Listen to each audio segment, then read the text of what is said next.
Зарим эмэгтэйчүүдээ хандаж хэлэхэд эр хүн ч гэсэн зүрх сэтгэлтэй эр хүний төвчээр бас хязгаартай байдаг байхгүй юу? Надад нэг залуу ялж уулзсалдаа тэгээд сард 18 удаа цагдаагийн байгууллагад дуудлага өгч за зөвчлөлийн хэрэг үүсгэсэн байна штэ. Ингэж болох юм уу? Ямар үндслээр гэхээр маргасан. Түүнээс түүнийг зодоогүй, зохиогүй, нүдээгүй, гэр бүлийн хүчрхийл үйлдээгүй зөрчлийн тухай хууль үүснэ маргаа үүсгэсэн. Гэтэл маргааны хэн үүсгдэг вэ гэхээр залуугүй хэлж байгаагаар эхнэр үүсгдэг.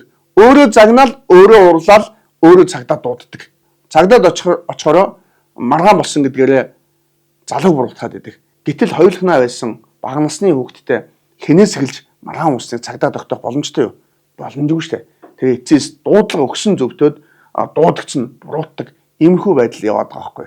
Тэгэхээр эцсийн дүндээ өнөөдөр тэр залуу юуг шийдэж байгаа гэхээр салъяа л гэж байгаа байхгүй.